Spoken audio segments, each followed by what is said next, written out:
투자 판단의 최종 책임은 투자자 본인에게 있습니다. 안녕하세요. 오늘 저희와 함께 깊이 파헤쳐볼 주제는 카르만, KRMN이라는 기업입니다. 최근 시장에서 정말 뜨거운 관심을 받고 있죠.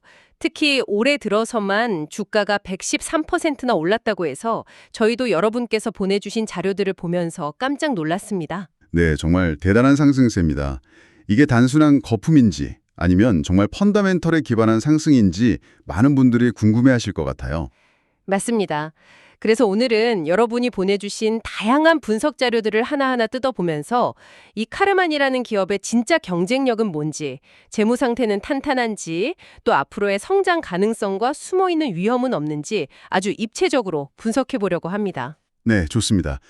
재무제표 숫자부터 시작해서 사업 모델의 강점, 그리고 거시적인 환경 요인까지 좀 넓고 깊게 들여다보면 좋을 것 같습니다. 좋아요. 핵심만 쏙쏙 뽑아서 명쾌하게 정리해 드릴 테니 여러분도 오늘 저희 이야기 잘 따라와 주시면 감사하겠습니다. 자, 그럼 바로 시작해 볼까요? 네, 역시 기업 분석의 첫걸음은 재무 상태 점검이겠죠. 보내주신 자료들을 보면 KRMN의 성장세가 정말 눈부십니다. 2025년 2분기 매출 성장률이 35.3%라고 나오는데 이게 직전 분기 대비 거의 2배나 빨라진 수치라고요. 네, 맞습니다. 성장률 자체가 굉장히 가파르죠. 이게 단순히 전년 동기 대비가 아니라 바로 직전 분기, 그러니까 올해 1분기 대비해서도 성장 속도가 2배 가까이 빨라졌다는 점이 특히 주목할 만합니다. 와, 가속도가 붙었다는 거네요. 그렇죠. 뭔가 강력한 성장 모멘텀이 작용하고 있다는 신호로 해석될 수 있습니다. 순이익 증가율도 상당한데요. 48% 증가해서 680만 달러를 기록했습니다. 순이익도 48%나요? 매출보다 이익 증가율이 더 높네요. 네, 그 점도 긍정적인 부분입니다. 보통 매출이 급증하면 비용 통제가 안 돼서 이익률이 떨어지는 경우도 있는데 KRMN은 외형 성장과 함께 수익성 개선도 같이 이루어지고 있다는 거죠. 특히 IPO, 그러니까 기업 공개를 한 지 얼마 안 된 기업인데 이렇게 빠르게 흑자 전환에 성공하고 또 그 기조를 유지하고 있다는 점이 인상 깊다는 분석도 있더라고요. 맞습니다. 보통 기술 기반의 성장주들은 초기 투자 비용 때문에 상장 후에도 상당 기간 적자를 지속하는 경우가 많은데요. KRMN은 비교적 빠른 시간 안에 흑자 구조를 만들었다는 점에서 사업 모델의 효율성이나 수익성을 어느 정도 입증했다고 볼 수 있겠습니다. 그렇군요. 그런데 이런 외형적인 성장 지표 외에 또 중요하게 봐야 할 재무 항목이 있을까요? 네, 아주 중요한 포인트가 바로 수주잔고, 백로그입니다. 자료에도 이 부분이 상당히 강조되어 있는데요. 아, 수주잔고. 계약은 이미 했는데 아직 매출로 인식되지 않은 금액, 맞죠? 정확합니다. 미래 매출의 가시성을 보여주는 핵심 지표라고 할 수 있죠. KRMN의 경우 이 수주잔고가 무려 7억 1,900만 달러에 달합니다. 7억 달러가 넘어요. 와. 네, 이게 어느 정도 규모냐면 2025년 한 해 동안 예상되는 총 매출액의 1.6배에 해당하는 금액입니다. 1.6배요? 그럼 단순 계산으로는 앞으로 1년 반 정도의 매출은 이미 확보되어 있다는 뜻인가요? 그렇다고 볼 수 있습니다. 물론 계약 조건에 따라 실제 매출 인식 시기는 달라질 수 있겠지만 어쨌든 향후 1년 이상 안정적인 매출 흐름을 기대할 수 있다는 강력한 시그널이죠. 이건 투자자 입장에서 미래 실적의 불확실성을 상당히 줄여주는 아주 긍정적인 요인입니다. 확실히 미래가 어느 정도 보장되어 있다는 느낌을 주네요. 안정성 측면에서 큰 장점이군요. 네. 그리고 또 하나 수익성 지표인 총이익률, 그로스 마진도 눈여겨봐야 합니다. 아까 잠깐 언급하셨죠. 41%라고. 네. 지난 분기 총이익률이 41%를 기록했는데요. 이게 어느 정도 수준이냐면 미국 내에서 KRMN과 유사한 사업을 하는 방산 기술 기업들 중에서 상위 5위 안에 드는 매우 높은 수준입니다. 상위 5위권이면 정말 대단한데요. 총 이익률이 높다는 건 구체적으로 어떤 의미인가요? 총이익률은 매출액에서 제품 생산이나 서비스 제공에 직접적으로 들어간 비용, 즉 매출 원가를 뺀 이익, 매출 총이익이 전체 매출에서 차지하는 비율을 말합니다. 이게 높다는 건 제품이나 서비스 자체의 부가가치가 매우 높다는 뜻이죠. 그러니까 싸게 만들어서 비싸게 팔 수 있는 능력이 뛰어나다. 이렇게 이해해도 될까요? 네, 그렇게 볼 수 있습니다. 단순히 물건을 많이 파는 걸 넘어서 독점적인 기술력이나 강력한 브랜드 파워, 혹은 효율적인 생산 시스템을 통해서 원가 대비 높은 가격을 받아낼 수 있다는 의미입니다. KRMN의 경우는 아마도 그 핵심 기술력의 가치가 높게 평가받고 있다고 해석하는 것이 가장 적절할 것 같습니다. 성장성도 좋고 미래 매출도 어느 정도 보장되어 있고 수익성까지 뛰어나다니. 일단 재무적으로는 상당히 매력적인 모습인데요. 그런데 보내주신 자료 중에 약간 우려스러운 부분을 지적하는 내용도 있었어요. 바로 현금 흐름 문제였습니다. 아, 네. 그 부분도 반드시 짚고 넘어가야 합니다. 영업활동 현금 흐름이 마이너스를 기록했다는 점인데요. 네, 마이너스 1,740만 달러라고 되어 있네요. 이게 왜 문제가 되는 건가요? 손익계산서 상으로는 이익을 냈는데도요. 입니다. 이게 마이너스라는 건 장부상으로는 이익이 났을지 몰라도 실제 회사 금고로 들어온 돈보다 나간 돈이 더 많았다는 뜻이에요. 그럼 약간 흑자도산 같은 위험도 생각해 볼 수 있는 건가요? 극단적인 경우 그럴 수도 있죠. 아무리 이익을 많이 내도 당장 직원들 월급 줄 돈, 거래처에 지불할 돈이 없으면 회사가 어려워질 수 있으니까요. 그래서 현금 흐름이 기업의 혈액이라고 불리는 겁니다. 그렇군요. 그럼 KRMN의 마이너스 현금 흐름은 왜 발생한 건가요? 자료에서는 매출 채권 증가를 주요 원인으로 꼽던데요. 네, 맞습니다. 매출 채권은 쉽게 말해 외상값입니다. 물건이나 서비스를 제공했는데 아직 대금을 받지 못한 거죠. KRMN의 경우 매출이 급격하게 늘어나면서 이 매출 채권 규모도 같이 커진 것으로 분석됩니다. 그럼 매출이 늘면 당연히 매출 채권도 늘어나는 거 아닌가요? 그게 왜 문제가 되죠? 물론 매출 증대에 따른 자연스러운 증가분도 있겠지만 여기서 주의 깊게 봐야 할 것은 회수 기간입니다. 즉, 외상값을 받아내는데 얼마나 오래 걸리느냐라는 거죠. 특히 방위산업은 고객이 주로 정부기관이나 아주 큰 대기업인 경우가 많습니다. 그렇죠. 이런 거래처들은 내부 결제 절차가 복잡하거나 예산 집행 시기 등의 문제로 대금 지급이 일반 기업들보다 늦어지는 경향이 있습니다. 그래서 매출 채권 회수 기간이 길어지면 장부상 이익은 커도 실제 현금은 묶여있게 되는 거죠. 아하, 이해가 되네요. 그럼 이 문제가 일시적인 현상일 가능성도 있다는 거군요. 방산업계의 특성일 수도 있고요. 네, 충분히 그럴 수 있습니다. KRMN의 빠른 성장 과정에서 나타나는 일종의 성장통일 수도 있고요. 하지만 이게 만약 일시적인 현상이 아니라 뭔가 구조적인 문제, 예를 들어 특정 거래처의 재정 상황 악화나 계약 조건의 불리함 등으로 인해 계속해서 현금 회수가 늦어진다면 문제가 심각해질 수 있습니다. 그렇죠. 계속 현금이 안 들어오면 운영자금 압박이 커질 테니까요. 맞습니다. 결국 핵심 질문은 이겁니다. 이 마이너스 영업 현금 흐름이 일시적인 변동성인가? 아니면 앞으로 계속될 구조적인 문제인가? 이 질문에 대한 답은 앞으로 발표될 분기 실적들을 통해서 특히 매출 채권의 증감 추이와 회전율 변화를 면밀히 추적 관찰해야만 알 수 있습니다. 알겠습니다. 그러니까 단순히 매출 성장률이나 이익률 같은 헤드라인 숫자만 보고 환호할 게 아니라 그 이면에 있는 현금 흐름의 질을 반드시 따져봐야 하는 중요한 교훈이네요. 네, 아주 중요한 포인트입니다. 특히 성장주 투자를 할 때는 더욱 그렇습니다. 자, 그럼 재무적인 측면은 이 정도로 정리하고 다음으로 넘어가서 KRMN이 이렇게 높은 이익률, 아까 말씀하신 41%라는 총이익률을 유지할 수 있는 근본적인 힘, 즉 전략적 경쟁 우위는 어디에서 오는지 한번 파헤쳐보겠습니다. 보내주신 자료들을 종합해보면 역시나 독점적인 기술력과 그로 인한 시장 지위가 핵심 키워드인 것 같습니다. 네, KRMN을 분석할 때 절대 빼놓을 수 없는 부분이죠. 경영전략의 대가 마이클 포터 교수가 제시한 분석 틀들을 적용해보면 KRMN의 강점이 아주 명확하게 드러납니다. 포토 교수요? 5가지 경쟁 요인 모델 말씀이신가요? 네, 맞습니다. 산업 내 기존 경쟁자 간의 경쟁 강도, 새로운 경쟁자의 진입 위협, 공급자, 부품업체 등의 교섭력, 구매자, 고객의 교섭력, 그리고 대체 상품이나 서비스의 위협. 이 5가지 힘을 분석해서 특정 산업의 매력도나 기업의 경쟁 위치를 파악하는 틀이죠. 네네. KRMN의 경우 이 5가지 요인 중 특히 구매자의 교섭력과 진입 장벽 측면에서 압도적인 우위를 보입니다. 자료에 따르면 2023년 매출의 무려 87%가 독점, 솔소스 또는 단일 공급, 싱글 소스 계약에서 발생했습니다. 87%요? 거의 대부분이네요. 독점과 단일 공급은 약간 다른 건가요? 네, 엄밀히는 조금 다릅니다. 독점, 솔소스는 말 그대로 해당 제품이나 서비스를 제공할 수 있는 업체가 KRMN 하나뿐인 경우입니다.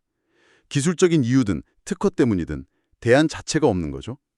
단일 공급 싱글 소스는 다른 업체도 만들 수는 있지만 특정 고객이 여러 가지 이유, 품질, 신뢰성, 기존 시스템과의 호환성 등으로 KRMN하고만 거래하기로 결정한 경우를 말합니다. 아하, 어쨌든 고객 입장에서는 KRMN 외에 다른 선택지가 없거나 스스로 선택지를 제안했다는 거군요. 그렇죠. 두 경우 모두 결과적으로는 KRMN에게 매우 강력한 협상력을 제공합니다. 고객사, 즉 구매자의 교섭력이 현저히 낮아지는 거죠.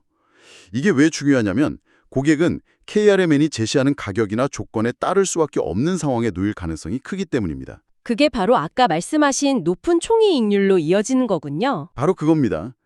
KRMN의 부품이나 기술 없이는 고객사의 핵심적인 방산 프로그램 전체가 멈추거나 큰 차질을 빚을 수 있다면 고객사는 다소 비싼 가격이라도 지불할 수밖에 없겠죠.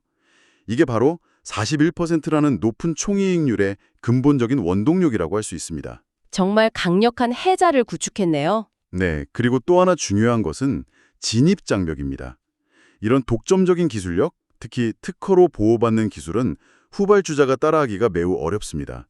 또한 방위산업 자체가 정부의 규제나 보안 요구 수준이 워낙 높아서 신규 기업이 진입하는 것 자체가 상당히 까다롭죠.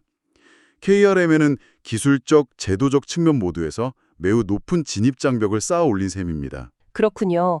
신규 경쟁자가 나타나기 어려운 구조라는 점도 매력적이네요. 그런데 자료를 보다 보니 또 하나 흥미로운 점이 있었어요. 수직 계열화 전략을 활용하고 있다는 내용인데요. 설계부터 제조, 테스트까지 직접 다 한다고요? 네, 그 점도 KRMN의 중요한 경쟁 우위 요소 중 하나입니다. 수직 계열화라는 것은 제품 생산이나 서비스 제공에 필요한 여러 단계의 활동들을 외부 업체에 맡기지 않고 기업 내부에서 직접 수행하는 것을 말합니다. 예를 들면 어떤 거죠? 자동차 회사가 엔진도 직접 만들고 변속기도 직접 만들고 조립도 직접 하는 그런 건가요? 네, 비슷한 개념입니다. KRMN의 경우 고객이 요구하는 특정 부품이나 시스템에 대해 초기 설계 단계부터 시작해서 시제품 제작, 실제 양산, 그리고 최종 테스트 및 검증까지 전 과정을 내부 역량으로 처리한다는 거죠. 이게 단순히 부품만 납품하는 것과는 어떻게 다른 건가요? 어떤 장점이 있죠? 여러 가지 장점이 있습니다. 첫째, 원스톱 솔루션 제공이 가능해집니다.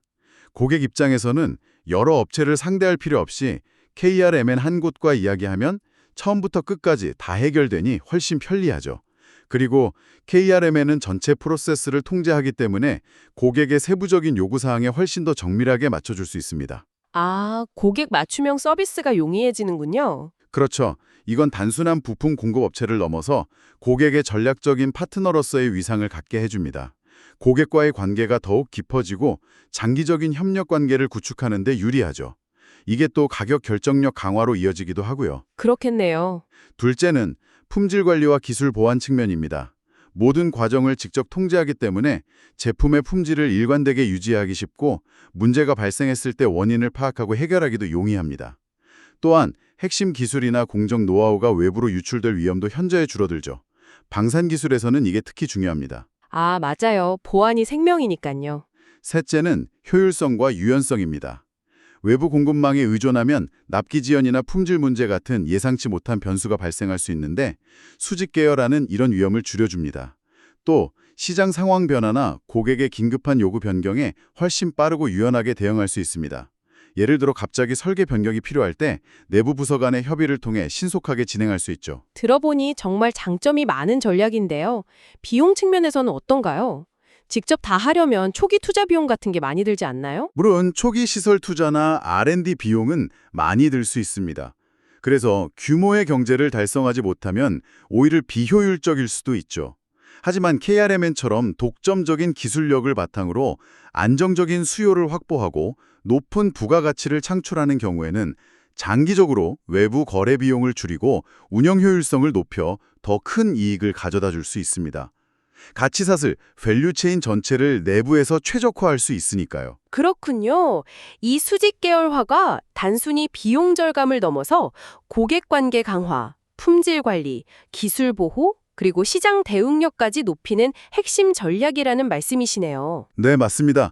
KRMN의 경쟁력을 분석할 때 이 수직 계열화 모델을 빼놓고 이야기하기는 어렵습니다. 자, 지금까지 KRMN의 재무 건전성과 성장성, 그리고 독점적 기술력과 수직 계열화라는 강력한 경쟁 우위에 대해 자세히 살펴봤습니다. 정말 매력적인 포인트들이 많은 기업인 것 같은데요. 하지만 어떤 기업이든 동전의 양면처럼 강점과 약점, 기회와 위험 요인을 모두 가지고 있겠죠. 이제 이 내용들을 종합적으로 정리해 볼 시간인 것 같습니다. 여러분이 보내주신 자료에 담긴 수엇 분석 내용을 바탕으로 KRMN의 전체적인 그림을 한번 그려보겠습니다. 네, 수옷 분석은 기업의 내부 역량, 강점과 약점, 그리고 외부 환경, 기회와 위협을 종합적으로 평가해서 전략 방향을 설정하는 데 아주 유용한 툴이죠. 그렇죠. 먼저 강점, 스트렝스부터 정리해 볼까요? 지금까지 이야기 나눈 내용들이 대부분 해당될 것 같습니다. 핵심 방산 분야, 특히 미사일 방어나 우주 시스템에 들어가는 부품과 기술에서의 독보적인, 거의 대체 불가능한 기술력. 네, 그리고 그 기술력을 기반으로 한 사실상의 독점적 시장 지위와 매우 높은 진입 장벽. 아까 확인했던 업계 최고 수준의 총이익률, 즉 뛰어난 수익성. 그렇죠. 그리고 설계부터 제조, 테스트까지 아우르는 수직 계열화를 통한 운영 효율성과 고객 맞춤형 솔루션 제공 능력. 또 7억 달러가 넘는 탄탄한 수주 잔고를 통한 미래 실적의 가시성 확보, 이런 것들이 주요 강점이 되겠네요. 네, 아주 잘 정리해 주셨습니다. 내부적으로는 정말 탄탄한 강점을 많이 가진 기업입니다. 그럼 이번에는 약점, 위크니스를 한번 살펴보죠. 아무리 강점이 많아도 분명히 약점이나 우려되는 부분도 있을 텐데요. 네, 자료들에서 공통적으로 지적하는 가장 큰 약점은 역시 높은 밸류에이션 부담입니다. 밸류에이션. 주가가 너무 비싼 거 아니냐는 우려군요. 구체적으로 어떤 지표가 언급되나요? 선행 PER, Forward P Ratio가 123배에 달한다는 분석이 있습니다. PER은 주가를 주당 순이익으로 나눈 값인데 미래 예상 순이익을 기준으로 계산한 것이 선행 PER입니다. 이게 123배라는 것은 현재 주가가 내년에 벌어들일 것으로 예상되는 순이익의 123배 수준이라는 의미죠. 123배? 감이 잘 안 오는데 보통 다른 기업들이랑 비교하면 어느 정도 수준인가요? 업종이나 성장 단계에 따라 다르긴 하지만 일반적으로 성숙한 기업들의 PER이 10에서 20배 수준이고 성장성이 높은 기술주들도 수십 배 정도인 경우가 많다는 점을 감안하면 123배는 확실히 매우 높은 수준이라고 할 수 있습니다. 그만큼 미래 성장에 대한 시장의 기대치가 주가에 아주 강하게 반영되어 있다는 뜻이죠. 기대치가 너무 높으면 조금이라도 실적이 기대에 못 미쳤을 때 주가가 크게 실망할 수도 있겠네요. 바로 그 점이 리스크입니다. 높은 밸류에이션은 그 자체로 주가 하방 압력으로 작용할 수 있습니다. 또 다른 약점으로는 아까 재무 분석에서 다뤘던 영업활동 현금 흐름의 변동성을 꼽을 수 있습니다. 이게 아직 완전히 해소되지 않은 상태라는 점이죠. 네, 마이너스였죠. 이것도 꾸준히 지켜봐야 할 약점이고요. 그리고 일부 분석에서는 소수의 증권사 애널리스트들이 제시하는 아주 낙관적인 목표 주가에 시장의 심리가 좀 과도하게 영향을 받고 있는 것 아니냐는 지적도 있습니다. 만약 그 애널리스트들이 전망을 바꾸거나 새로운 부정적인 의견이 나오면 주가 변동성이 커질 수 있다는 거죠. 의존성이 높다는 거군요. 알겠습니다.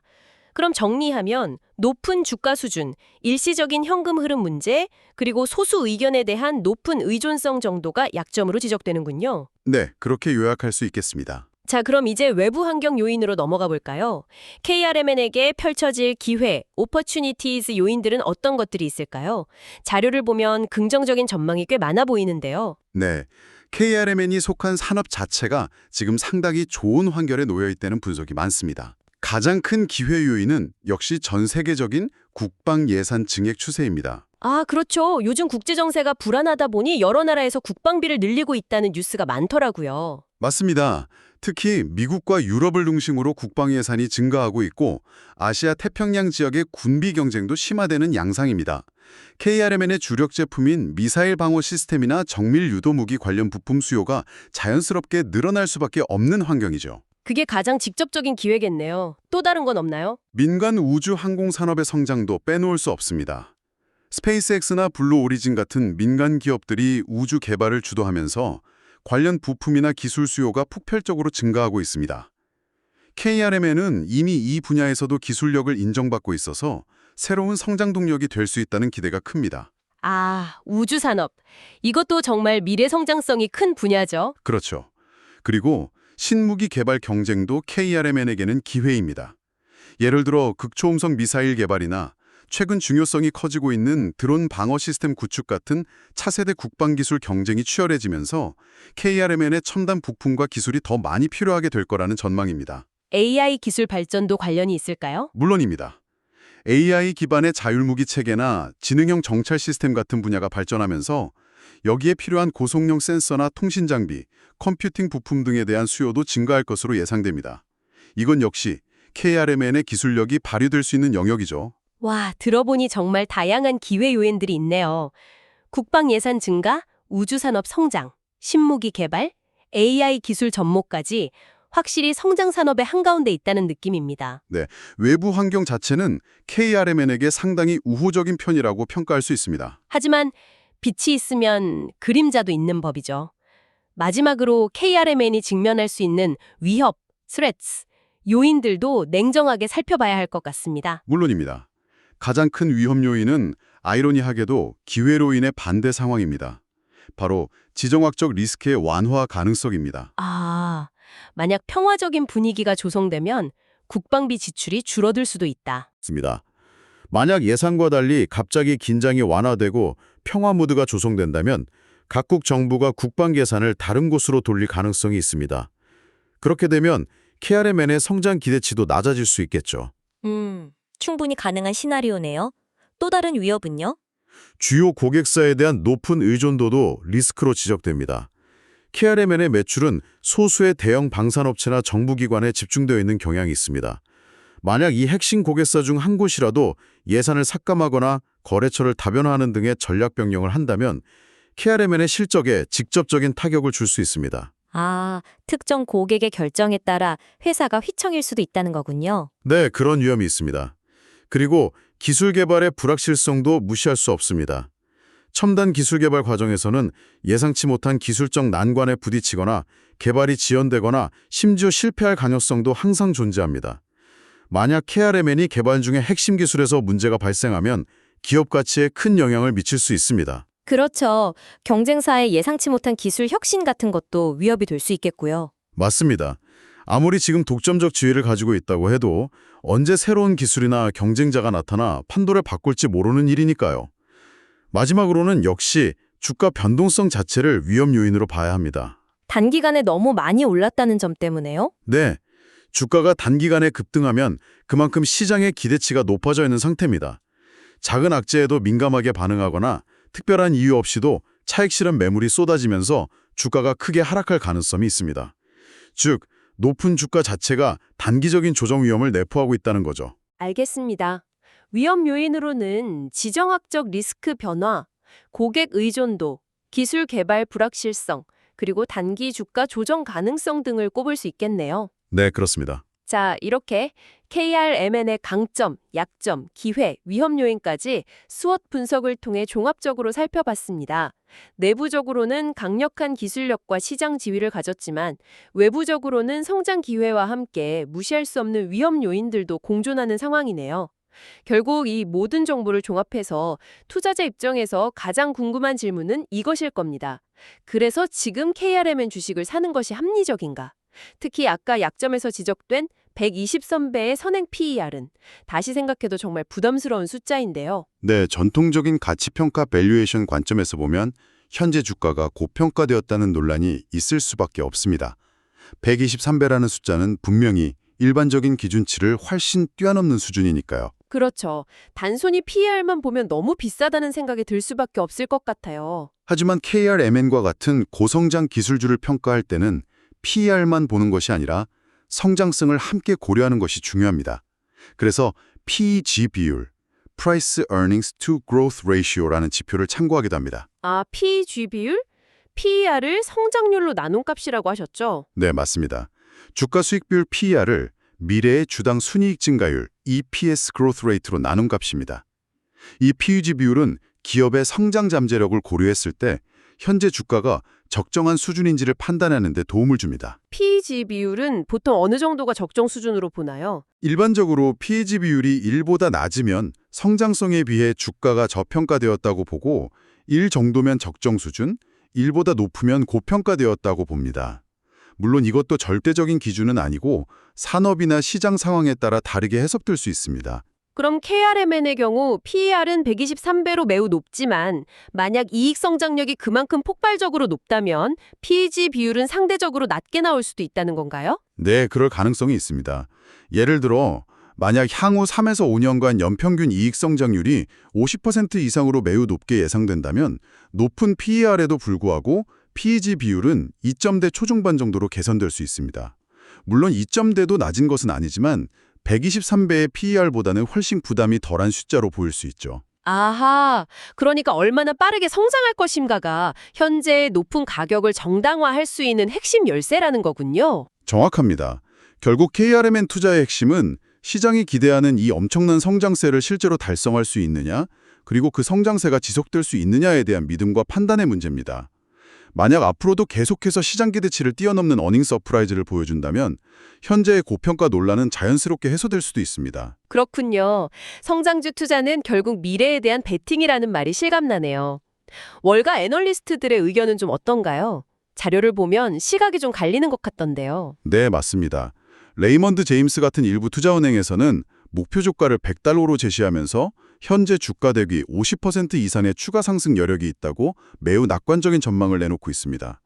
KRMN의 독점적 기술력과 성장 잠재력을 높이 평가하는 거죠. 50% 이상 추가 상승이요? 정말 공격적인 목표가네요. 그렇죠. 반면에 다른 분석가들은 현재 주가가 이미 미래의 긍정적인 전망을 과도하게 반영하고 있다며 단기적인 조정 가능성에 대해 경고하거나 좀 더 신중한 접근을 권고하기도 합니다.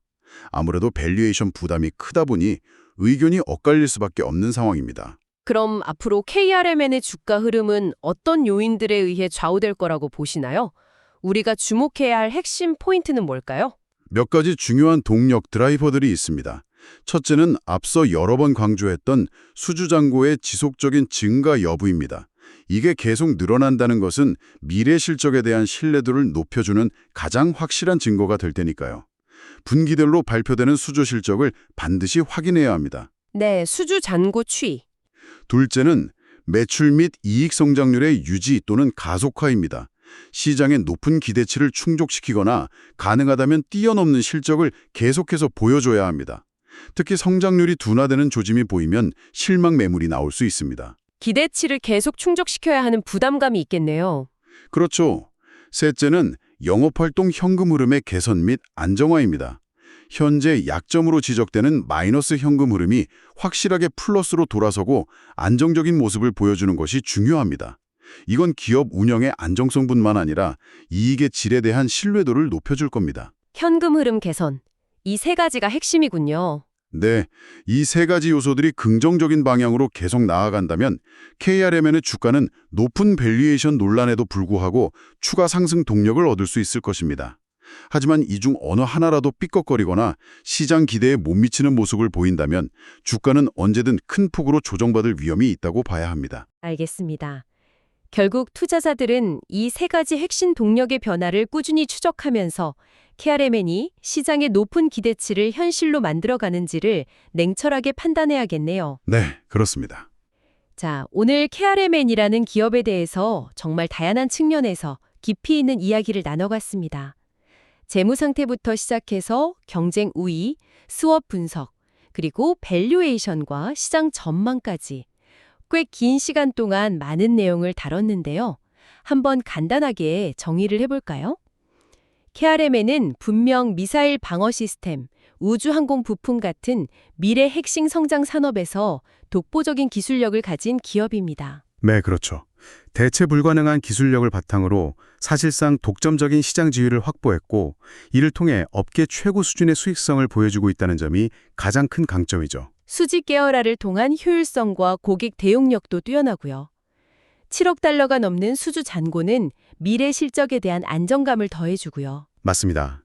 기업 자체만 놓고 보면 정말 펀더멘털이 탄탄하고 성장 스토리가 매력적인 소위 고품질, 하이 퀄리티 기업이라고 평가할 수 있습니다. 하지만 문제는 역시 가격이겠죠. 네, 그렇죠. 아무리 좋은 물건이라도 너무 비싸게 사면 좋은 투자가 되기 어렵듯이 KRMN의 현재 주가는 미래에 대한 매우 높은 기대치를 이미 상당 부분 반영하고 있다는 점이 가장 큰 고민거리입니다. 선행 PER 123배라는 숫자가 그 부담감을 상징적으로 보여주죠. 결국 투자 결정은 이 좋은 기업을 이 가격에 사는 것이 합당한가라는 질문으로 귀결되네요. 맞습니다. 투자자는 항상 기업의 내재 가치와 시장에서 거래되는 가격 사이의 괴리를 판단해야 합니다. 현재 KRMN의 가격은 미래의 잠재력을 매우 높게 평가하고 있기 때문에 지금 시점에서 투자한다는 것은 높은 기대 수익률을 노리는 동시에 그만큼 높은 변동성과 원금 손실 위험까지도 감수해야 하는 결정일 수 있습니다. 그럼 어떤 투자 전략을 고려해 볼 수 있을까요? 보내주신 자료들에서는 몇 가지 접근법을 제시하고 있던데요. 네, 장기적인 관점에서 KRMN의 기술력과 성장성을 높이 평가한다면 핵심 포트폴리오의 일부로 편입하는 것을 고려해 볼 수 있습니다. 다만 현재의 높은 밸류에이션과 단기 급등에 따른 과열 양상을 감안할 때 당장 전 재산을 투자하기보다는 신중한 접근이 필요하다는 의견이 많습니다. 신중한 접근이라면 예를 들어 분할 매수 같은 건가요? 네, 그런 전략을 생각해 볼 수 있습니다. 시장 상황이 변하거나 주가가 일시적으로 조정을 받을 때 미리 정해둔 원칙에 따라 여러 차례에 걸쳐 나누어 매수하는 방식이죠. 이렇게 하면 평균 매수 단가를 낮추고 한 번에 잘못된 가격에 몰빵 투자하는 위험을 줄일 수 있습니다. 시장의 변동성을 오히려 기회로 활용하는 거군요. 그렇죠. 리스크 관리 측면에서는 앞서 이야기했던 핵심 동력들, 즉 영업현금 흐름 추이와 분기별 수주 실적, 그리고 이익 성장률 변화를 계속해서 면밀히 모니터링하는 것이 필수적입니다. 네, 꾸준한 팔로업이 중요하겠네요. 그리고 현재의 높은 밸류에이션 부담이 KRMN이 보여주는 실질적인 성과를 통해 시장 참여자들이 납득할 만한 수준으로 점진적으로 완화되는지를 확인하는 인내심도 필요해 보입니다. 너무 조급하게 판단하기보다는 기업의 성장을 확인하면서 투자 비중을 조절해 나가는 지혜가 요구되는 시점이라고 할 수 있습니다. 알겠습니다. 장기적인 관점에서 접근하되 단기적인 변동성에 대비하고 핵심 지표들을 꾸준히 확인하면서 인내심을 가져야 한다. 이렇게 정리할 수 있겠네요. 네, 좋은 요약입니다. 오늘 저희가 함께 살펴본 카르만, KRMN. 이 기업은 단순한 방산 부품 회사를 넘어서 앞으로 다가올 국가 간 기술 패권 경쟁 시대, 그리고 본격적인 민간 우주 탐사 시대라는 거대한 메가 트렌드 속에서 어쩌면 핵심적인 역할을 할지도 모른다는 잠재력을 분명히 보여주고 있습니다. 하지만 그 빛나는 잠재력에 매겨진 높은 가격표가 현재 우리 투자자들 앞에 놓인 어려운 숙제인 것 같고요. 맞습니다. 오늘 저희가 다양한 자료들을 바탕으로 제시해드린 분석 내용과 여러 관점들이 여러분께서 KRMN이라는 기업을 이해하고 투자 판단을 내리시는데 조금이나마 도움이 되었기를 진심으로 바랍니다. 자, 오늘 이야기를 마무리하면서 마지막으로 여러분께 한 가지 생각해 볼 만한 질문을 던져드리고 싶습니다. 네, 어떤 질문인가요? KRMN처럼 미래의 아주 높은 성장 기대치가 현재 주가에 매우 강력하게 반영되어 있는 이런 기술 기업의 본질적인 가치를 평가할 때 말이죠. 우리가 흔히 사용하는 PER이나 PEG 같은 전통적인 재무지표 외에 눈에 잘 보이지 않는 어떤 무형의 미래 가치들, 예를 들면 그 기업만이 가진 기술적 혜자의 기키, 혹은 강력한 네트워크 효과, 미래에 활용될 수 있는 데이터 자산의 가치 같은 것들, 이런 것들을 추가적으로 어떻게 고려해야 할까요? 더 나아가서 과연 그런 무형의 가치들을 어떻게 하면 좀 더 합리적으로 측정하고 또 우리의 가치평가 모델에 반영할 수 있을까요? 이 질문에 대해 한번 깊이 고민해 보시면 단순히 KRMN뿐만 아니라 다른 성장주들을 바라보는 여러분의 투자 안목을 한 단계 더 발전시키는 좋은 계기가 될 것이라고 생각합니다. 와, 정말 의미 있는 질문이네요. 정답이 있는 질문은 아니겠지만 스스로 답을 찾아가는 과정 자체가 중요할 것 같습니다. 항상 여러분의 성공 투자를 기원합니다. 내용이 좋으셨다면 구독, 좋아요 부탁합니다.